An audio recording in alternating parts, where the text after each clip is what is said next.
Hello, everyone. Welcome to the ImagiQ webinar series on federated learning. My name is Steve Beck. I'm the principal investigator of the ImagiQ project and a faculty member at the University of Iowa. Before we get started, just to give you an information about the ImagiQ project, it is a convergence research project funded by the National Science Foundation, aiming to solve one of the most critical challenges in adapting AI technologies in medical imaging, which is the issue of patient data sharing. As you know, many of the modern AI models are data hungry and require a large cohort of patient data for training and validation. However, creating a large data set can be tremendously expensive, as it requires a lot of manual labor, tedious data annotation tasks, expensive physician time, and so on and so forth. So collecting data sets across multiple hospitals collaboratively may mitigate this issue, but as you know, there are so many practical impediments, including privacy regulations such as HIPAA regulation, or the ethics protocols such as IRB. So to this end, the ImagiQ project aims to develop a user-inspired technology for federated learning. The project entails collaboration among 5 academic institutions across the United States, including the University of Iowa, Stanford University, University of Chicago, Harvard, and Yale, as well as industry partners such as NVIDIA, Linit, Digital Diagnostics, and a few others. One of our missions in this project is to exchange ideas with a lot of people with different backgrounds to understand better about the day-to-day challenges and the practical needs regarding the use of AI technology in medical imaging research. So today's webinar is also part of such efforts. So with that said, we would be very appreciative if you could share many of your thoughts by asking questions and leaving comments in the chat. Without further ado, please let me introduce today's speaker, Dr. Daniel Rubin.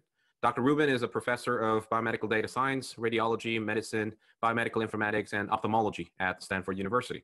He's a principal investigator of 2 centers in the National Cancer Institute's Quantitative Imaging Network and a co-principal investigator of the ImagiQ project. Dr. Rubin is also the director of biomedical informatics for the Stanford Cancer Institute and leads the Research Informatics Center of the School of Medicine at Stanford. Despite his busy schedule, Dr. Rubin joined us today to give us a talk about some of the exciting frontiers in AI in medical imaging and the implications for data-driven medicine. So please join me in welcoming our speaker, Dr. Daniel Rubin.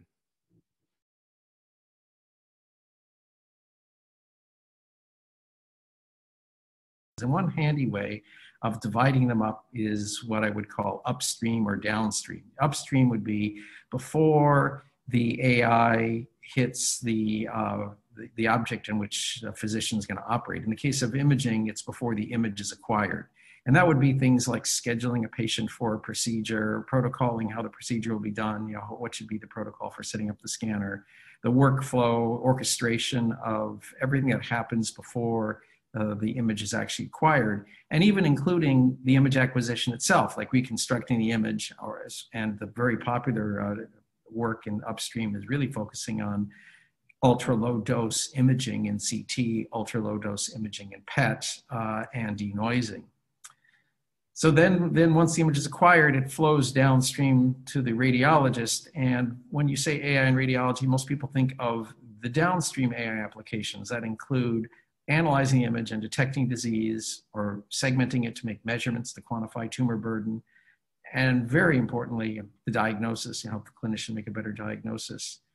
And then there are future applications, not so much applications that are cleared by FDA, but I think in terms of figuring out what's the patient response going to be and making clinical predictions, very important areas of downstream AI. But most of the AI cleared AI algorithms are really for the top 3 bullets.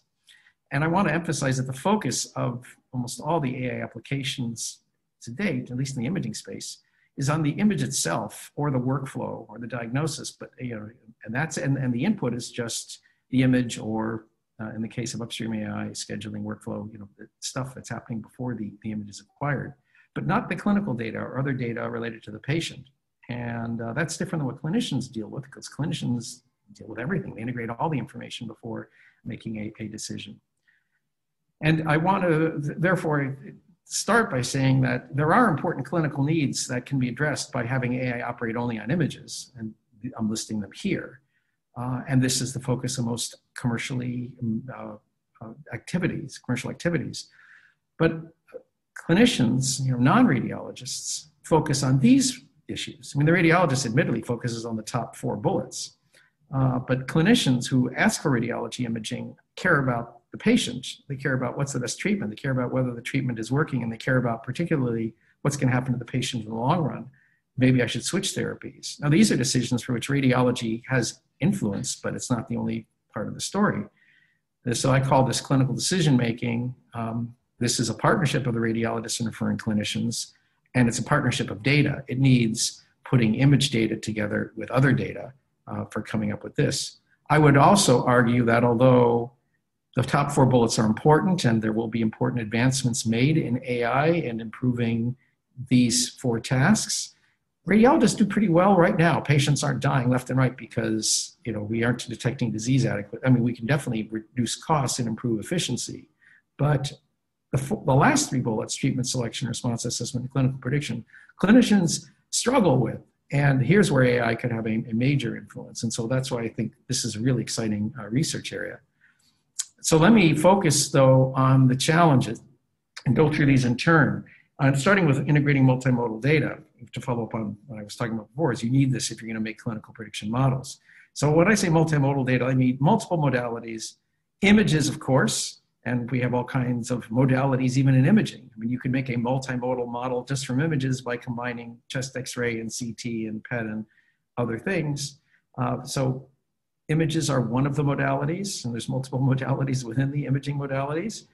And also the annotations on images that humans add are another type of modality, like a measurement or a pointer to say, here's a lesion. Of course, clinical data is a very important complementary modality. That's going to be in the form of structured data like lab values, but very importantly, clinical notes. It's been estimated that at least 80% or 85% of the critical information that describes the patient phenotype lies in narrative notes. And that makes a lot of sense because when a clinician writes a note, they actually are looking at the structured lab values. They look at the lab values, they look at the pathology reports, they look at the radiology reports, and they summarize the pertinent things in their clinical notes. And then they document changes in those things over time in the longitudinal narrative notes. So the narrative notes are very highly informative data objects. And when a clinician is making a decision, notice they're looking at the radiology report. They may talk to the radiologist, look at the image. They're integrating the image data with the clinical data when they write their note. And there's other data that isn't yet necessarily used by clinicians in making decisions, but is informative to AI models like wearables, patient-reported outcomes, nursing notes, other things. And so these are the kinds of modalities that ideally when we build our models should be integrated. But most of the current applications are, when you look at the literature, are focusing on just one of these modalities. And so here's an example of a unimodal model. You know, when I say AI and imaging, most people probably think of an example like this, where there's a chest X-ray and we want an AI model to find a mass in the chest X-ray. You know, give me a label, lung mass, and feed it through, train it a deep neural network. And that's a classic example of a diagnostic or detection task. And it could be used in an application like pre-filling up radiology report to streamline the workflow. Classic example, single modality model, AI model, and most of the ones that are commercially being pursued fall under this category. But if we want to move toward integrative models, and if we want to do tasks like clinical prediction, we need integrative models. We need to put together the information that clinicians do when they're making their decisions. And we can do potentially better than clinicians because we can leverage all that data in all that, the raw image data and the raw EMR data that clinicians may not have the time or perceptive abilities to integrate. So we need models that combine these things in some way. And there are different ways, I'll be talking about, there are different ways of doing that.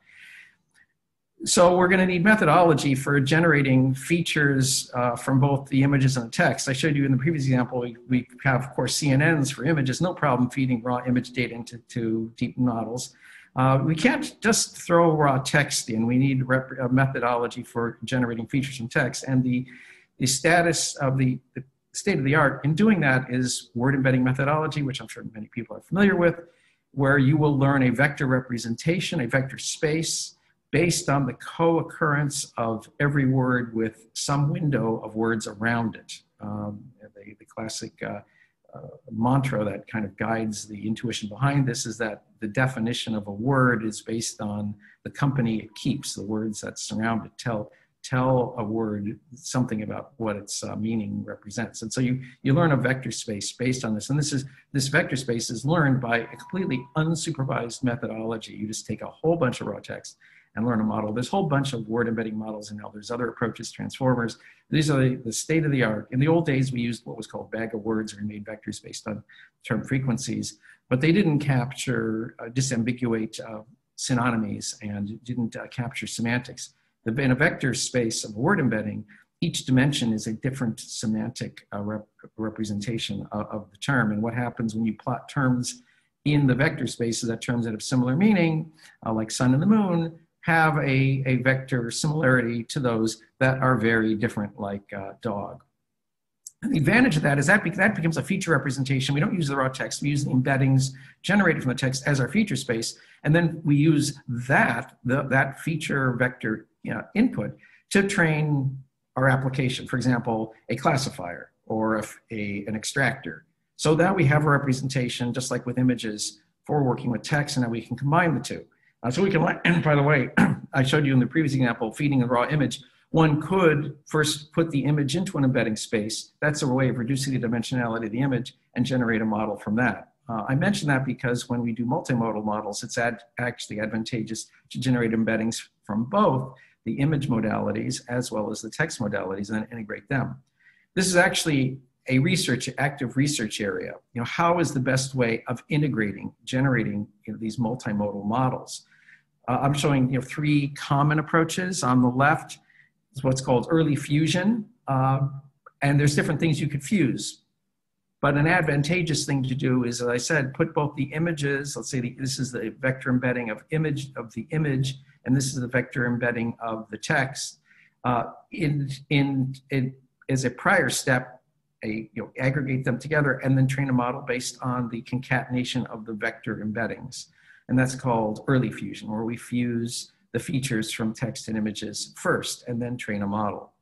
At the other extreme, we could train separate models on the embeddings of the images and the text and then aggregate those. And that's late fusion. This would be, for example, a voting scheme, or it could be another model that is learned that's going to put weights on the two of them. And then the third approach is what's called joint fusion, where we're going to do that integration at some intermediate level of a model and learn the entire thing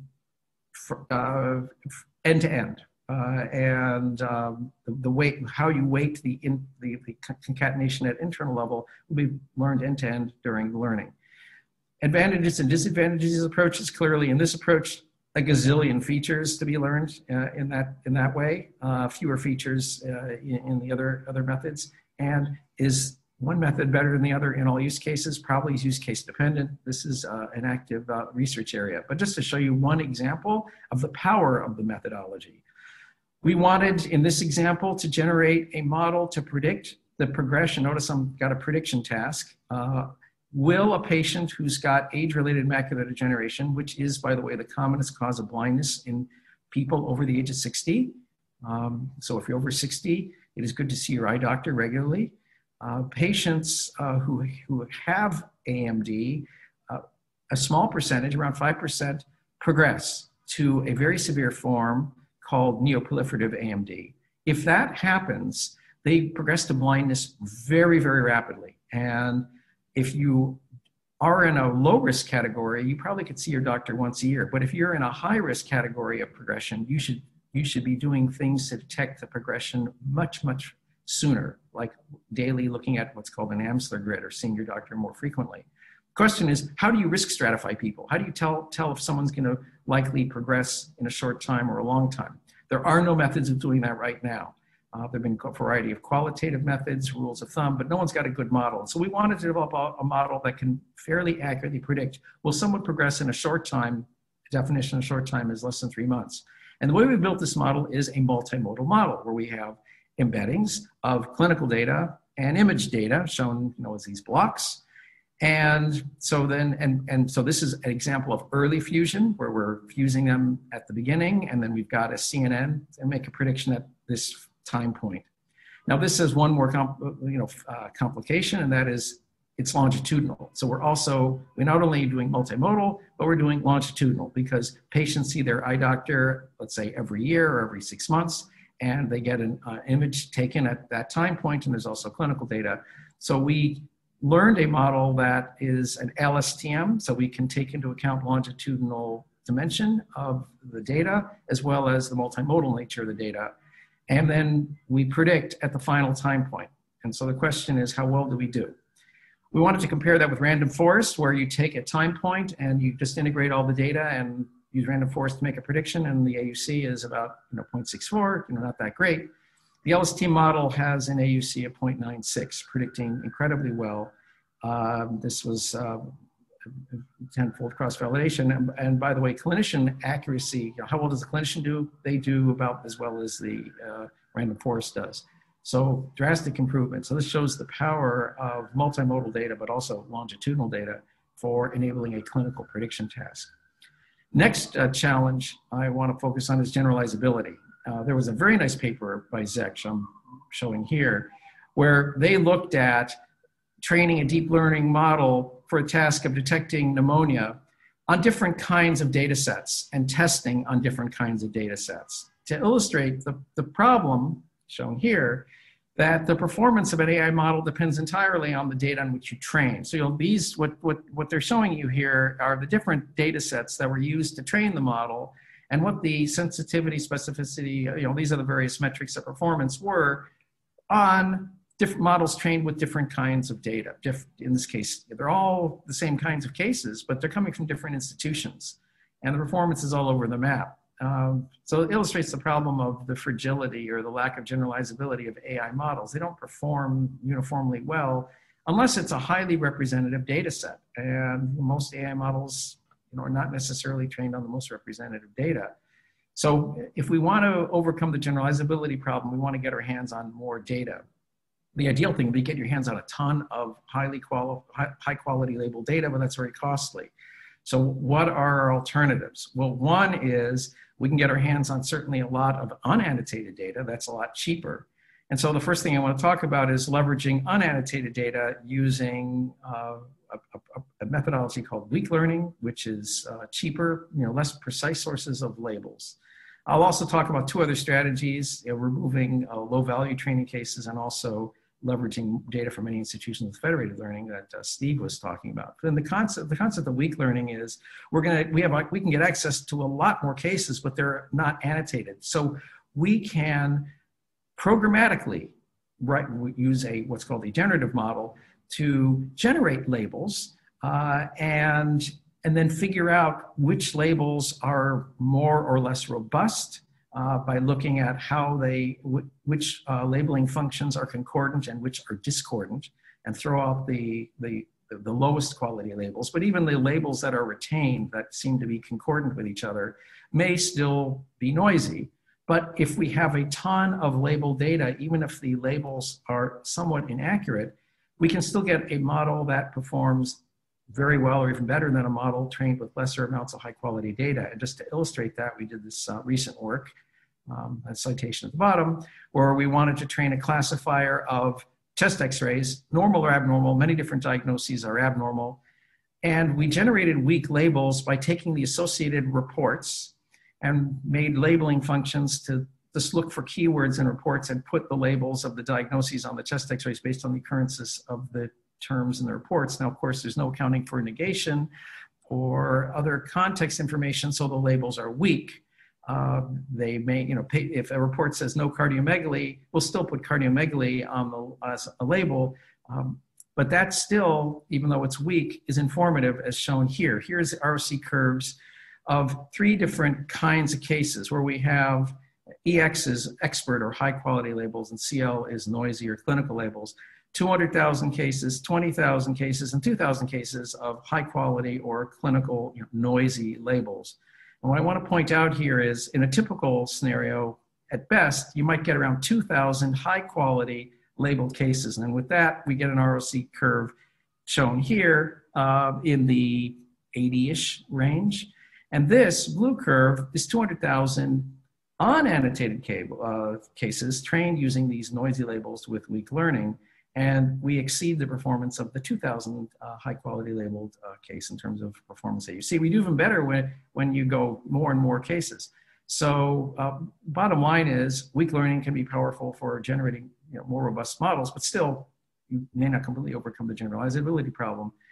So there might be other things you want to do. Another strategy to make models robust is identify cases that are causing it to underperform. You know, what if there was just bad data? I call that a low value case. And the fact is, in making our models, most of the time we do have poor quality data mixed in with our high quality data. Can we figure out which data points are low quality or bad? And there's, from economics, the data shapely is a methodology for quantifying the value of data. It wasn't developed originally in AI, it came out of the economics domain. A colleague of mine, James Zhao at Stanford, applied this in a biological setting to identify bad data when training a biological AI model. And then we worked together to apply it to imaging to see, can we identify poor quality image cases and improve AI model robustness that way. Shapely is a value that goes from 0 to 1. And you know, you can do one of two things. You can either remove the bad quality data, probably what you want to do, but we also remove the high quality data just to kind of see, did we get what we expect? And this plot is showing the accuracy of models trained without removing any bad data. And then we start removing more and more high quality data points. And as you can see is the blue curve, that the more high quality data we remove, the worse the model performance is. It just kind of drops off precipitously. And then here's the money graph where we have a model without removing any of the bad data, and we start removing more and more bad data, and our performance improves. So certainly identifying low value cases could be valuable. I don't have time to talk about bias in this talk, but the one thing that you should be thinking about is, hey, you know, if you do this, you can improve model robustness, but could you introduce bias in terms of subpopulations into your model? And the answer is absolutely yes. That's something we're actually actively looking at, is what kinds of, are those just bad images, or are those actually biased populations? Now, of course, Steve at the beginning talked about the importance of leveraging data from many sites. That's, to me, the most powerful way of making robust AI models, because you can potentially get data from every single site across the world. And if you do that, then you have the most representative model, because you have all the populations that there are. So that's the best we could do. And most people would think, well, let's just do that. Let's share the data centrally. But there are many, many barriers in medicine that prevent institutions from sharing data. And although NIH and some government entities have funded public efforts, I mean, there's the Cancer Imaging Archive, which is a wonderful resource. It's the largest resource of public data, I believe, and there's also the Imaging Data Commons. The fact is, the breadth of representation is limited, and the depth in terms of number of cases is, you know, not to the degree that we'd ideally like. So I think there is a role for federated learning where, instead of bringing the data to the model, you bring the model to the data. So this is the centralized approach where the hospitals share the data, and the federated approach, you know, build the model on the centralized data. What you do instead is you'll use your server to aggregate in some way models that are built at each of the institutions locally. So there's no data sharing. Now, there are some security provisions because of the potential of reconstructing the original data, which if we have time for, I'll talk about. But the concept is, you don't potentially have to de-identify the data at each institution. You just build a local model and share the weights, and that's an attractive paradigm. Now, what I want to focus on, though, are some pitfalls and challenges. Because it's attractive, the fact is it's not being done a lot. And these are some of the challenges, why it's not trivial. There needs to be standards for the image data and the annotations. There needs to be an optimized method for distributing the computations. There's different ways of doing it. When you say federated learning, you haven't really defined how it's going to be done. I'll talk about some of the different ways of doing the distributed computations. And very, very importantly, the data across institutions varies. That has a big impact on the ultimate performance of the model. There's also issues of data privacy and security, regulatory issues, we haven't completely overcome them, and infrastructure issues. I don't have time to talk about all these. I'm going to talk about the first three, but we can talk about the others in discussion. As far as data standards, important to be recognized that when you build a model with image data, there are two things that could be variable. The terminology used to label the images, people use different terms for the symptoms or the findings, And then the annotations, the markups on the image, if people make markings, like make a measurement or put an arrow down, how is that saved? Because you need to be able to leverage that in a standardized way to interoperate across the institutions. So the two relevant standards that need to be adopted across institutions for federated learning to work is a standard for terminology. Everyone's got to use the same terminology, or we need to have a way of mapping across the terminologies. And relevant to imaging, the two big ones are RADLEX and SNOMED. So if I had my druthers, I'd ask everyone when they label their images to use those terminologies. And then this people don't think about too much is, well, what's the format in which you save those labels and those markups on the images? And there are some standards for that I'll talk about right now, in fact.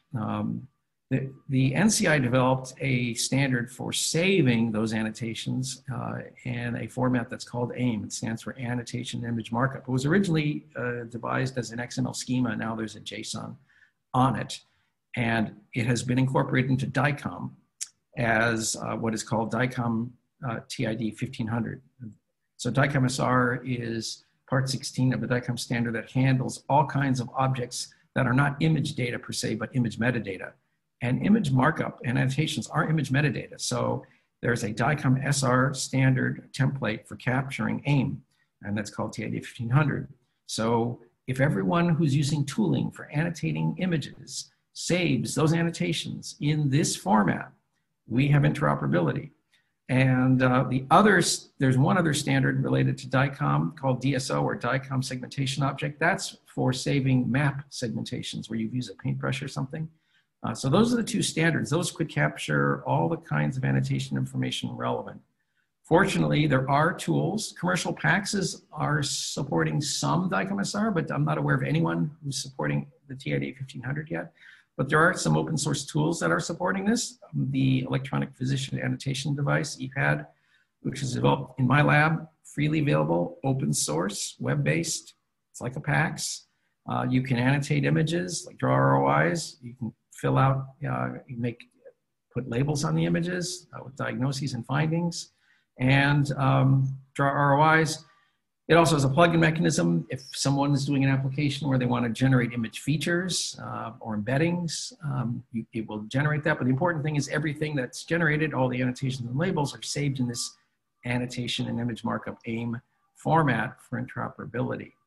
If people aren't using AIM, then the other thing one can do is write a script to convert them into AIM, and then that enables interoperability. Move on to the next important challenge, and that's how are you going to actually do the federation? Because when you say federated learning, I'm going to federate the learning, well, you're going to do something with these weights.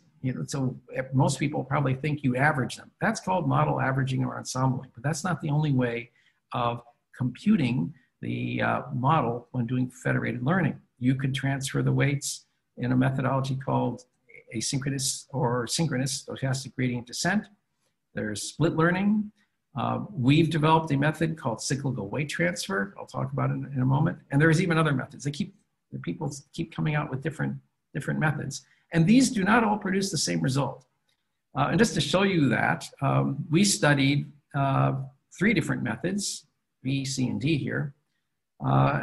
And we compared that with central hosting, method A. So it was a simulated study where we made 4 simulated institutions, and we divided up the data homogeneously. So all 4 institutions have the same distribution of data. And we had this is the common way of ensembling or model averaging, where we fit a model at each institution and average the weights. And we compared that with a single weight transfer, where institution 1 trained the model, sent the weights to institution 2, and then institution 3, and institution 4. And then our cyclical weight transfer method, where we do that, but do it many times until convergence. And this is the model performance in an image classification task. We used Kaggle, and we compared that with ImageNet, and we had a chest X-ray classification task. So different tasks all produce similar results. This is central hosting. So central hosting will be as good as you can do. And then you'll notice that you don't do as well with federated learning. That's an important message. You usually do not make a model that performs as well as central hosting in federated learning. It depends on the task, but so far we found you can come close, but not quite as good. And the goal is come as close as possible. And you'll notice that, well, in our experience, ensembling produced inferior results. I'm sorry, I don't have the error bars, but these were statistically different from cyclical weight transfer. So the method by which you do federation is important. Now, it could be task dependent. And we tested this in a few classification tasks. It may not be the same result in segmentation tasks or regression tasks. So this is a complex space that needs evaluation. And this is showing that the more sites you have, i.e. the more data, the higher the level of performance, which is not surprising. And the third problem in federated learning I want to emphasize, and I think this is potentially the most important one, is that unlike classic federated learning, where you have control over the data and you split it up and parallelize the computations, and you split it up, you make it independent and identically distributed, or IID. In medical data, we don't have control over the data distribution. We don't split up the data. The hospitals have the data they have, and they almost certainly have different populations, different equipment. Their data is heterogeneous. And the performance of a model that's trained in the setting of heterogeneity across the sites with federated learning is generally inferior to that trained when you centralize the data. And I showed you that in my earlier example. But we actually did experiments where we introduced more and more heterogeneity across multiple sites to study how severe that is. And the in red is central hosting. Of course, there's going to be no difference in, we've more and more heterogeneity in a centrally hosted setting. Well, it's going to flesh out. There's going to be no difference. But in CWT's case, and this is with sample size heterogeneity, different amounts of samples at different sites, and this is label distribution heterogeneity, the model performance falls off. Now the scale here isn't 0 to 100. It's just not as gigantic of a change as the graph shows, but it is a statistically significant drop. So the question is, can we overcome that heterogeneity problem? And the answer is we can. We got to do optimizations based on each of the types of variability that occur in data across sites. We've been focusing so far on optimizing variabilities in sample size and label distribution. And I don't have time to go into the details, happy to discuss later, but one can account for some of that heterogeneity by altering your weights to account for different numbers or different distribution of labels at each of your sites. And this is showing with those, and these are the optimizations shown here in red and blue. You see, we're still not getting up to completely match central hosting, but improving. So it's still an area of active work. And we have some new methods that not yet published, can't share, but most hot off the press is we actually do have some approaches to now get to equivalent to central hosting. So it's an active research area, very important. I just want to wrap up with two more topics, automation bias and clinical evaluation. So we've got the model and we put it out there. There's definite audience for it. I mean, physicians feel like Lucy in the Candy Factory. I mean, there's more and more images. There's more and more patients. Imaging is so central to all of patient care. And physician burnout is a well-recognized problem, particularly in radiology. So AI is being embraced by radiologists to improve their workflow and reduce their stress of day-to-day practice. The problem is there is a potential negative impact of over-reliance on technology that's imperfect. Clinicians, out of this imperative to be more efficient, will likely subjugate their own judgment in favor of the machine, and that's the definition of automation bias. And a number of papers, which I'm showing here, are coming out to show the potential negative impact of that on quality of practice. So we certainly don't want that to happen, and we are in a situation where it certainly could happen. And I've already showed you the problem of generalizability of AI. To get an AI model cleared by the FDA, you need to show its performance in a data set that is well characterized, but you do not need to show to the FDA that that data set is broadly representative of the populations on which it will be applied. So that means there could be automation bias and imperfect performance in real practice. Just to show you in what ways this can be limiting and cause automation bias, there was this very nice paper that I'm not criticizing. I think it's excellent work. That was touting in the paper that we can make an AI algorithm that can perform as well as radiologists do in their assessments. And what's shown here are the ROC curves of a litany of diagnoses radiologists evaluate when they're evaluating a chest X-ray. So the pitch is, hey, you know, this AI is going to make an evaluation of all these things, and it's performing on average as well as expert radiologists. It's, in fact, the claim is AI is comparable to radiologists in making chest X-ray diagnoses. It's very fortunate they provided this graph of the individual diagnostic ROCs, because in 3 diagnoses, it performs worse than radiologists, but overall, it's performing comparably. So the trap here is if a radiologist thinks, well, this AI is performing on average as well as an expert, then I'll just use it. But if they come across cases of emphysema, fibrosis, or hernia, and they're relying on the AI, they may get a wrong answer. And that's the setup for automation bias. So radiologists really need to know more about AI. They need to know a lot about AI. They need to know a lot about, okay, well, how was it evaluated? Like, they would want to have that graph with the AI to know, okay, I better be careful about those diagnoses because it didn't do so well in those. And we all know outside of medicine, the challenges of over-reliance on technology is illustrated here. I mean, there are certain circumstances where AI goes off the rails because it didn't know about that condition when it was trained. Of course, humans have that problem too. And the question is, you know, can we find a world where we actually are improving on the human consistently, and we don't have the human have some disaster because the AI was inferior to the human in some particular case. And so the solution, at least for radiologists, the lesson is they got to guard against this by maintaining their expertise. You know, it's like, it's fine for the pilot, the autopilot, to be flying the plane. We want the pilot to be paying attention at all times, and the radiologist needs to also. So how do we overcome automation bias? So education is probably the dominant thing. I won't spend time on this. I think that's the 90% thing we should focus on immediately. But there are some attractive machine side solutions to this. And one, I use the label AI self-awareness, getting the AI to be aware when is it's going off the rail. I mean, when might it be subject to going off the rails? And there's 2 ways of doing that. I'm going to focus on the first one, out of distribution detection. The concept there is, you know, AI is trained on a particular set of data. If it's going to come across a case that is not representative of the data on which it was trained, then it shouldn't be giving an answer.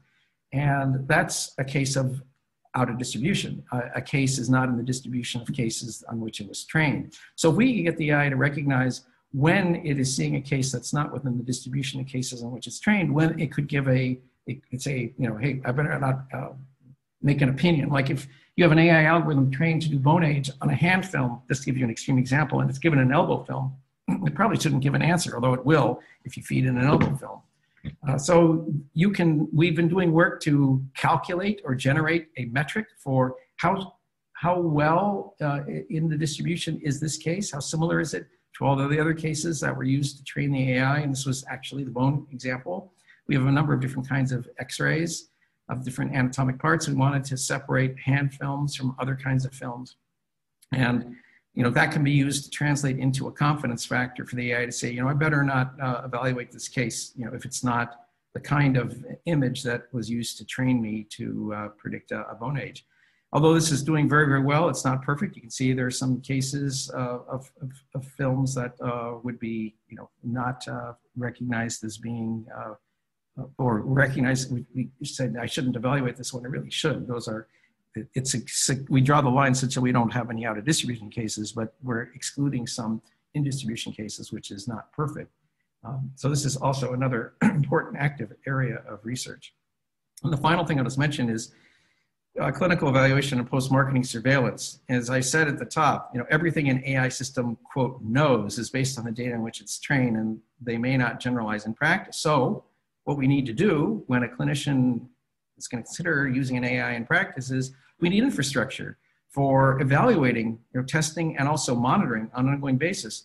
Is it working? How was it working in my data, in my practice? You know, so what's the infrastructure? What would that look like? This is the infrastructure of a typical radiology department. There's a radiologist, there's an image acquisition system. They look at the image, and they dictate a report that goes into the Radiology Information System. You introduce AI into the mix, and now what's going to happen is the image goes to the radiologist and goes to the AI. The AI produces a result. Let's say, hey, I think there's a tumor there, and the radiologist is going to look at that, and they're still going to dictate a report. I would advocate, well, the way this should work is their report should not be the final report. It should be a preliminary report.